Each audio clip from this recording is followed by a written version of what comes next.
ভিতরে যারা ঈমান আনে তাদের ভিতরে গায়রু উলি দরার, এখানে আল্লাহ দুইটা শ্রেণীকে বিভক্ত করেছে মুমিনদের ভিতর থেকে।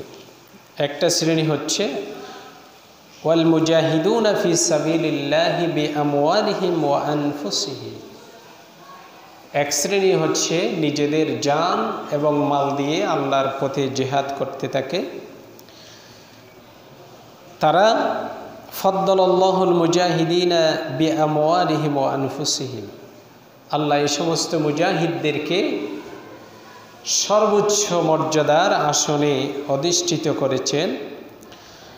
আলাল কাঈদিনা দরাজাত, এবং তাদেরকে আল্লাহ উচ্চ মর্যাদা এবং সর্বোচ্চ দরজা পুরস্কার দান করবেন।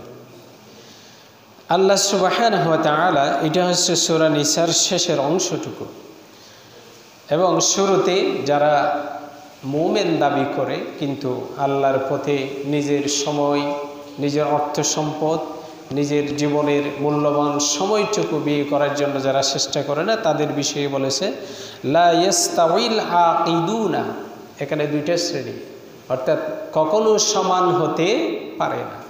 লা ইয়াস্তাউই, সমান নয়। তা আমি শেষের অংশটুকুই আপনাদের সামনে তেলাওয়াত করেছি।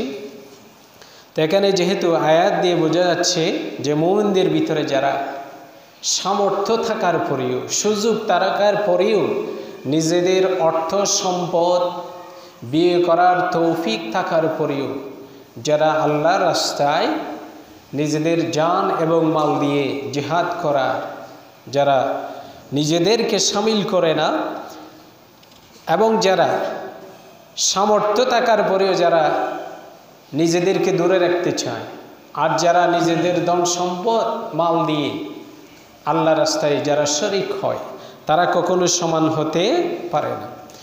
এবং যারা নিজেদের ধন সম্পদ দিয়ে, মাল দিয়ে, জান দিয়ে, সময় দিয়ে যারা আল্লাহ রাস্তায় থাকতে চায়, তাদেরকে আল্লাহ সর্বোচ্চ মর্যাদার তাদেরকে অধিষ্ঠিত করবে, সেটাই বলা হয়েছে।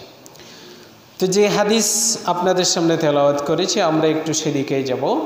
আন আবি হুরায়রা রাদিয়াল্লাহু তাআলা আনহু, হযরত আবু হুরায়রা রাদিয়াল্লাহু তাআলা আনহু বলতেছেন, قال رسول الله صلى الله عليه وسلم, রাসূল সাল্লাল্লাহু আলাইহি ওয়াসাল্লাম বলেন, সালাসাতুন হাক্কুন আলাল্লাহ আউনুহুম, আল্লাহ তিন শ্রেণীর মানুষের উপরে আল্লাহর সাহায্য অবধারিত করে রেখেছেন। তিন প্রকার মানুষের উপরে, তাদের ভিতর থেকে এক প্রকার হচ্ছে আউনুহুমুল মুজাহিদুনা ফি সাবিলিল্লাহ।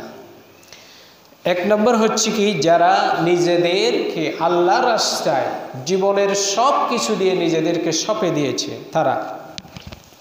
দুই নম্বর হচ্ছে ওয়াল মুকাতাবুল্লাযী ইউরিদুল আদাআ, অর্থাৎ যে গোলাম মুক্তির জন্য মনিবের সাথে চুক্তিবদ্ধ হয়েছে, অর্থাৎ কাউকে জুলুম থেকে বাঁচার জন্য, অর্থাৎ কোনো এমন ব্যক্তি, যে এমন মুমিন বান্দা যেখান থেকে সে মুক্ত হতে পারতেছে না, সেখান থেকে।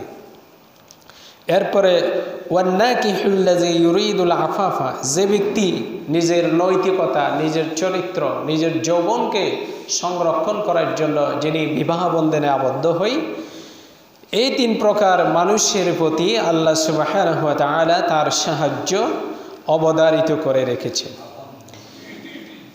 এখন আমরা প্রথম পর্যায়ে যেটা, যে আল্লাহর পথে যারা জিহাদ করে, আল্লাহর রাস্তায় যারা নিজেদের ধন সম্পদ, মাল, জান এগুলা দিয়ে যারা জিহাদের মধ্যে যারা নিজেদেরকে শামিল করতে চায়, তাদের বিষয়ে।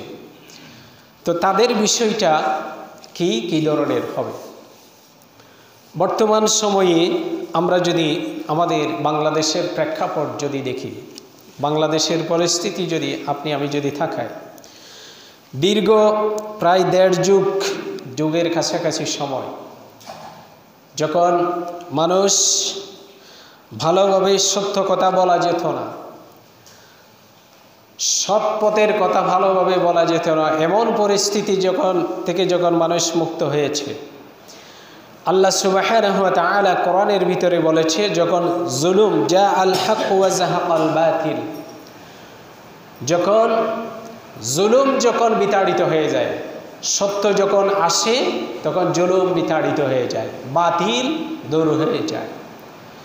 সেই হিসাবে আমাদেরকে যদি আমরা চিন্তা করি, দেখবেন অনেক মানুষ বিভিন্ন মোহে পড়ে, অনেক মানুষ বিভিন্ন ধরনের লোভে পড়ে অসৎ পথে পরিচালিত হয়েছিল, অসৎ সঙ্গের সাথে নিজেদের সময়গুলো ব্যয় করেছিল। সেখান থেকে এখন অনেক মানুষ ফিরে আসতেছে যে ইজা জাআ নাসরুল্লাহি ওয়াল ফাত, আল্লাহ যেটা বলেছে ইজা জাআ নাসরুল্লাহি ওয়াল ফাত, যখন বিজয় আসবে, যখন সত্য যখন সমাগত হবে, তখন কি বলেছে আল্লাহ, ওয়ারাআইতান নাসা ইয়াদখুলুনা ফি দীনিল্লাহি আফওয়াজা, তখন আপনি দেখতে পাবেন যে মানুষ দলে দলে মানুষ সত্যের দিকে, ইসলামের পথে, ভালোর পথে মানুষেরা দলে আবদ্ধ হবে, দলে ছুটে আসবে। সেই হিসাবে